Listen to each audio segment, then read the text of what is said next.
సునాదస్వరము April 28.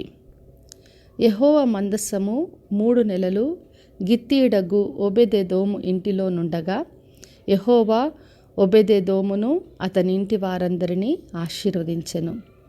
2 సమూయేలు గ్రంథము 6వ అధ్యాయము 11వ వచనం. మరి దేవుని మందస్సము ఒక వ్యక్తి ఇంట్లో ఉన్నప్పుడు ఎటువంటి ఆశీర్వాదాలు పొందుకుంటారో ప్రభు ఈ రోజున వాగ్దానం చేస్తున్నాడు. మరి దేవుని మందస్సము 3 నెలలు ఓబెదెదోము ఇంట్లో ఉన్నప్పుడు దేవుడు అతని ఇంటి వారందరినీ ఆశీర్వదించాడు.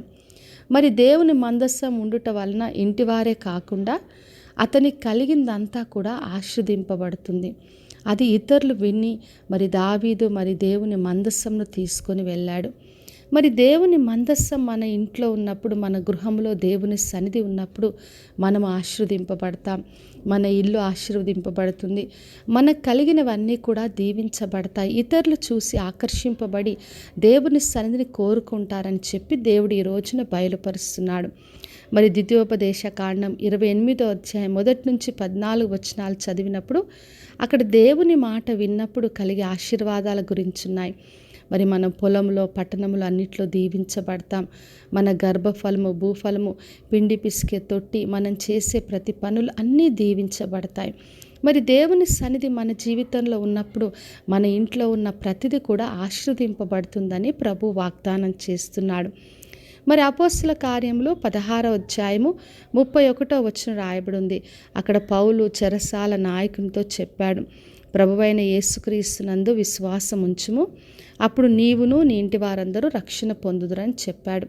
ఎప్పుడైతే యేసుక్రీస్తును రక్షకుడిగా అంగీకరిస్తామో అప్పుడు మనమే కాదు, మన ఇంటి వారు కూడా రక్షింపబడతారని వాగ్దానం చేస్తున్నాడు. మరి ఆ చెరసాల నాయకుడు తన ఇంటి వారందరూ వాక్యం విని వాళ్ళందరూ కూడా రక్షింపబడ్డారు. కాబట్టి నా ప్రియ సహోదరి, సహోదర, దేవుని సన్నిధిలో ఆశీర్వాదాలు ఉన్నాయి. మనమే కాదు, మన ఇంటి వారందరం కూడా ఆశీర్వదింపబడతాం.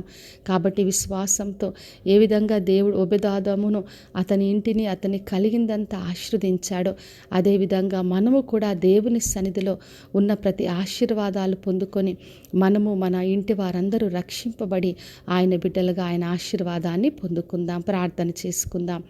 పరలోకమందున్న మా తండ్రి, మా దేవ, ఈరోజు ఇచ్చిన వాగ్దానం కొరకే వందనాలు తండ్రి. ప్రతి ఒక్కరిని దీవించి ఆశీర్వదించండి. మీ మందస్సంతో మీ సన్నిధిలో ప్రతి ఒక్కరిని ఉంచండి దేవా. ప్రతి ఒక్కరు కూడా రక్షింపబడి వారి ఇంటి వారందరూ రక్షణ పొందుకొని మీ బిడ్డలుగా ఆశీర్వాదం పొందుకునే కృపను దయచేయమని యేసు నామములో అడిగి వేడుకొంచున్నాను తండ్రి, ఆమెన్. ఈ శుభవచనము వినిచున్న ప్రతి ఒక్కరి జీవితంలో నెరవేర్చబడునుగాక. నేను మీ ప్రియ సహోదరి మంజులా చరణ్.